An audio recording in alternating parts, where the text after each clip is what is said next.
है हम लोग अभी क्या किए हैं जान गए। तो अभी क्या देखेंगे कि सुसमाचार प्रचार क्या है। सुसमाचार प्रचार क्या है। एक बाइबल विद्वान कहता है जिसका नाम है C.H. स्वर्जन। कोई बताओ C.H. स्वर्जन। C.H. स्वर्जन बताओ बताओ। C.H. स्वर्जन बोलो कोई। अरे C.H. स्वर्जन बोलो। एक बोलो ये बोलो। मैं जो बोल रहा हूं वो बोलो। वही बोलो। C.H. स्वर्जन वो कहता है सुसमाचार प्रचार क्या है। सुसमाचार प्रचार ये है कि एक भिखारी, कौन है, एक भिखारी दूसरे भिखारी को बोलना यहाँ पर उत्तम और स्वादिष्ट भोजन है। सुसमाचार प्रचार क्या है। सुसमाचार क्या प्रचार क्या है। एक भिखारी पारगी भिखारी दुनिया भिखारी को बताएगा वहां पर क्या है स्वादिष्ट भोजन। उसको कहते हैं सुसमाचार प्रचार। तो ये भिखारी है क्या। नहीं। भिखारी है क्या। ये भिखारी है। बोलिए मैं भिखारी हूं।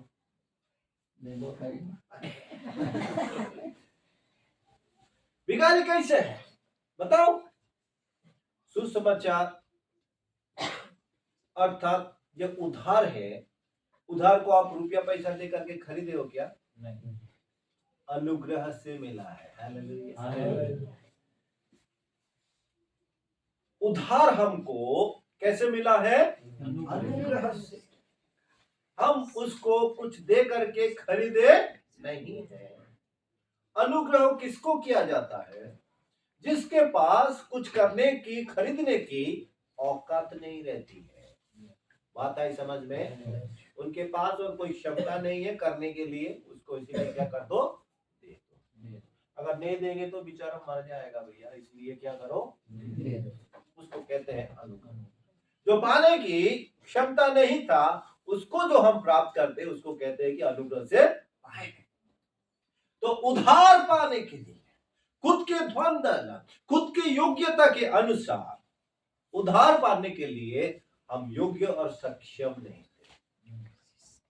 आज पृथ्वी में जितने भी अमीर लोग हैं, धनी लोग हैं, जिसके पास जितना सारा धन दौलत है, वो सब कुछ दे करके भी उधार और यीशु के लहू को खरीद नहीं पाते हैं। क्योंकि वचन कहता है वो लहू बहुमूल्य है। हालेलुया। इस दुनिया का सारा धन दौलत एक तरफा कर दो और यीशु के लहू दूसरी तरफा कर दो। ओके, आप अगर तोलोगे तो जितना भी इधर का है वो सब उठ जाएगा और ये नीचे चल जाएगी। हालेलुया। क्योंकि वो क्या है बहुमूल्य। ये दुनिया के धन दौलत में क्षमता नहीं है खरीदने के लिए। कारण क्या है, सारे धन और दौलत के अंदर में क्या लग चुका है, कलंक, शुद्धता नहीं। दुनिया के धन दौलत के में कलंक लग चुका है, पाप लग चुका है। और यीशु का लहू क्या है, पवित्र है। यीशु का लहू पवित्र है, खरीद नहीं सकते। और दूसरी बात यह है सृजन व्यक्ति सृजनहार को खरीद कैसे पाएगा। वो सृजनहार है, सब कुछ बनाने वाला है, उनमें ही सब कुछ उत्पन्न होती है, सब कुछ उससे निकलती है। उसको कौन खरीद पाएगा। क्षमता नहीं है खरीदने के लिए, इसीलिए वो अनुग्रह करके दे दिया, भीख के तौर से दे दिया। तो हम ऐसे लेने के कारण हम एक भिखारी है, खरीदे नहीं है, भीख के तौर से मिला है। इसलिए ये भिखारी दूसरे भिखारी को बताना पड़ेगा यहाँ पर उद्धार है, स्वादिष्ट भोजन है, बताना पड़ेगा। बहुत सारे धर्मों में एक देवता ने क्या देता है? ज्ञान देता है। और दूसरा देवता क्या देता है? धन देता है। और तीसरा देवता क्या देता है? बारिश देता है। और चौथा देवता क्या देता है? धूप देता है। लो, इधर उधर भटकने के लिए जरूरत नहीं है भैया। सब कुछ एक खजाना में मिल रहा है। सबका प्रोडक्ट यहाँ पर है। जो चाहिए आओ उठा के लेकर के जाओ। भिखारी इसको बताएगा ये बात। उसको कहते हैं सुसमाचार। अच्छा, ये क्या है? और ये कुत्ते भी है। कोई भूख करके थोड़ा सा दिखाओ। वो करो, कुत्ता कैसे भूखता है? कैसे भूखता है? थोड़ा भूख करके दिखाओ। अरे भूखा तो दिखाओ। अरे कुत्ता कैसे भूखता है? भूख करके दिखाओ ताकि मैं आगे बढ़ूं। कैसा भूखता है कुत्ता? बताओ बताओ बताओ भैया बोलो बुको भूख कर दिखाओ। अरे कूतरों की केम पाए भूखो कुत्ता। उसके घर में कुत्ता नहीं है क्या? बताओ हाँ? किसके घर में है? मेरे घर में है। ओके, मेरे घर में भी है। हाँ, तो कैसे भूखता है भैया कुत्ता? भिखारी तो हो गया, ये कुत्ता भी है।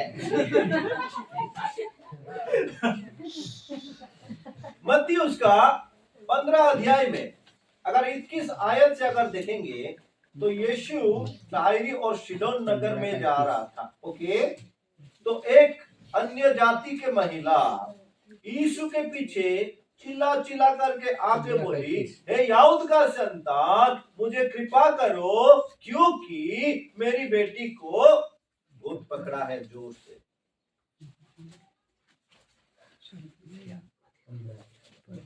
पर यीशु ने कुछ भी नहीं बोला। और यीशु चेलों ने उनकी आवाज को सुन करके परेशान हो गए। परेशान करके बोले, प्रभु उनको विदा कर दो यार, ये परेशान कर रहा है। यीशु तो सुन करके अनसुना जैसा रह गया। चेलों ने बोलने के बाद यीशु ने कहता है कि मैंने सिर्फ और सिर्फ इज़राइल के खोए हुए लोगों के पास आया हूं। बात आई समझ में? इज़राइल के खोए हुए लोगों के पास में आया हूं। इनके लिए नहीं आया हूं, अन्य जाति के लिए नहीं आया हूं। आप इजरायली हो या अन्य जाति के हो? आप इजरायली हो या अन्य जाति के हो? सबके सब आदिवासी समाज है? सबके सब इजरायली है कि अन्य जाति के हैं? तो यीशु हमारे लिए नहीं आया है। किसके लिए वो आया है? इजराइल लोगों के। फिर भी वो आई और बोली, हे प्रभु दया करो, दाऊद के संतान, मेरे बेटी मरने वाले हैं क्योंकि उनको भूत क्या किया है? पकड़ लिया। तो यीशु ने कहता है, बच्चों के आहार कुत्तों को दिया नहीं, कुत्तों के सामने में फेंका नहीं जाता। तो यीशु के हिसाब से इजरायली जो है वो यहूदी बच्चे हैं, अर्थात बच्चे हैं। और यीशु के नजर में जो अन्य जाति के लोग हैं वो क्या है? परंतु वो महिला बोली, प्रभु बच्चे जो खाते हैं टेबल में बैठ के, जो थोड़ा मोड़ा कुचरा जो गिरता है नीचे, उसको कुत्ता तो खाता है। तो हालेलुया।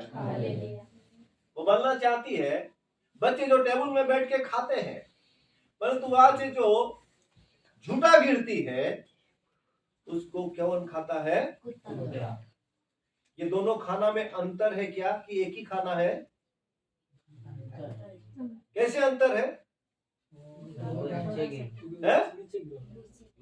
खाना एक है कि अलग अलग है? एक है। रोटी अगर बना है तो वही रोटी है, नीचे गिरा हुआ है। चावल अगर बना हुआ है वही चावल नीचे गिरा हुआ है, अलग नहीं है। परंतु ये बच्चे कहाँ बैठ के खा रहे हैं? कुर्सी पर। कुत्ता कहाँ पर खा रही है? जमीन। खाना तो एक है प्रभु, पर खाने का स्तर अलग है। तो इसने कहा इनके जैसा विश्वास बच्चों में यानी इज़राइल किसी के पास ही नहीं है, और उनके बच्ची को ठीक कर दिया, वो आशीष को प्राप्त करके निकल गए। हालेलुया। तो बताना चाहता हूँ कि हम कुत्ते थे, परंतु प्रभु ने दया करके हमको खिलाया है। हम उसको छोड़े नहीं है, नहीं छोड़ेंगे, नहीं भागेंगे, तुमको पकड़ के रहेंगे जब तक आशीष नहीं मिलता है। जैसे कि याकूब ने परमेश्वर को पकड़ लिया, बोला जब तक मुझे आशीष नहीं मिलेगा तब तक मैं तुमको छोड़ने वाला नहीं है। और ये महिला भी छोड़ने में से नहीं है, उससे तो मैं लेकर के ही रहूंगा, क्योंकि वो देख लिया है, जान लिया है कि यहाँ पर खजाना है। मुझे कोई दूसरे देवी देवताओं के पास जाने की जरूरत नहीं है। इसके पास जाओ बुद्धि के लिए, उसके पास जाओ भजन के लिए, इसके पास जाओ ज्ञान के लिए, इसके पास जाओ रुपया पैसा के लिए, बारिश के लिए, और किसी के पास धूप के लिए जाने की जरूरत नहीं, इधर उधर भटकने की जरूरत नहीं। एक मंदिर से दूसरा मंदिर, दूसरा मंदिर से तीसरा मंदिर, एक ही जगह में सब खजाना। मैं कुत्ता बन जाऊंगा लेकिन प्राप्त करके ही रहूंगा। Hallelujah, hallelujah. और हम निकम्मे भी हैं। हम क्या है? बाइबल में लिखा है, ओके, मत्ती शायद मत्ती उसका 22 अध्याय में 1 का 14 तक और लूक 14 का 15 से 24 तक। ओके, एक व्यक्ति भोजन का आयोजन करता है। भोजन का क्या करता है? आयोजन करता है। और उन्होंने बड़े बड़े लोगों को वो भोजन में बुलाता है। बात समझ में आ रही है क्या? बड़े बड़े लोगों को वो भोजन में क्या करता है? एक जगह में लिखा है कि शादी, अपना लड़का का शादी करवाता है, और वो शादी के लिए इनवाइट करता है किसको? शहर के बड़े बड़े लोगों को वो बुलाता है। पर वो बड़े बड़े लोग क्या किए? बहाना बनाए, मेरा वो काम है, मेरा वो काम है, मेरा वो काम है। तब ये व्यक्ति ने बोला, अच्छा वो लोग नहीं आए क्या? खाना बन गया क्या? ओके, कोई बात नहीं, आए नहीं, कोई बात नहीं, जाओ सड़क में। जितने लोग सड़क में चल रहे हैं, कोई तो लंगड़ा होकर के, कोई तो अंधा होकर के, हालेलुया, कोई शराबी करके, कोई निकम्मा होकर के। सड़क में कौन घूमता है? घूमता कौन है? जिसके पास कोई काम नहीं रहता है, निकम्मे के जैसा जो घूमता है, उठा के लेके आ जाओ। Hallelujah, hallelujah. बड़े बड़े लोग तो उसको ठुकरा दिए है भैया, लेकिन मेरे पास तो बड़ा सुंदर सा भोजन है, उसको मैं व्यर्थ करना नहीं चाहता हूँ, उसको खिलाऊंगा मैं। जाओ सारे गूंगे, बेरे, लंगड़ा, लुच्चा, लफंगे, निकम्मे, उठा के लाओ। सबको उठा करके लेके आए और भोजन में शामिल करवा दिए। जो उनका नहीं था वो उनका हो गया है। तो इस रीति से अगर दिखा जाए तो मेरे प्यारों में बताना चाहता हूँ, हम जो है भिखारी, हम जो है कुत्ते, और हम जो है निकम्मे लफंगे हैं, पर परमेश्वर का धन्यवाद, पत्रोस में कहते हैं तुमको मैं याजक बनाया हूँ, तुमको मैं राजा बनाया हूँ। तुम अभी राजा हो, तुम आज राजा हो। अगर भारत के पृष्ठभूमि में देखा जाए, ब्राह्मण को छोड़ करके कोई पुरोहित का काम कर नहीं पाएगा, क्षत्रिय को छोड़ करके राजा नहीं बन पाएगा। हम शूद्र से भी नीचे आदिवासी समाज, हमारा जात का कोई सम्मान ही नहीं। आज भी बहुत सारे लोग नीचे जात के लोग मंदिर में जा नहीं पाते, ठीक है, और प्रभु का धन्यवाद हो, आज हम मंदिर में बैठते हैं। पुरोहित है हम, राजा है हम, तो सब कुछ परमेश्वर का देह है। सब कुछ परमेश्वर का देह है। एक व्यक्ति को मैंने सुना, उसके पास थोड़ा पैसा आ गया, थोड़ा सा जमीन आ गया, दूसरों को बोलता है कि तू भिखारी है, गरीब है। नो, जो कुछ मुझ में है उनका दिया हुआ है। किसी और को नीचा नहीं दिखना है, नीचा नहीं गिराना है, खुद को बड़ा नहीं सोचना है। क्योंकि मुझ में जो कुछ है वो सब कुछ परमेश्वर का दिया हुआ है। आमीन। मैं कुछ नहीं था, आमीन। बस परमेश्वर ने मुझे बुलाया। और दाऊद ना इस बातों को कभी भूला नहीं। वो कहता कि मैं रंगले वाला कीड़ा हूं, किचड़ में रहने वाला इंसान था, मैं कीड़ा था, पर तुमने मुझे चट्टान पर बिठा दिया। इस बातों को भूलता नहीं। आज अब जो कुछ है, आने वाले कल आपके लिए क्या होगा मुझे मालूम नहीं है। बड़े बड़े उच्च पे जाओगे, आपकी कलीसिया अगर आपको 20 लोगों के साथ है, 15 लोगों के साथ है, 25 लोगों के साथ है, आने वाले दिनों में हजारों होंगे। क्योंकि मैं नहीं बल्कि वो करता है। उनके सम्मुख में कुछ भी असंभव नहीं है। पर हमेशा खुद को नम्र करके उसकी बढ़ाई करते, धन्यवाद करते जाओ। आमीन।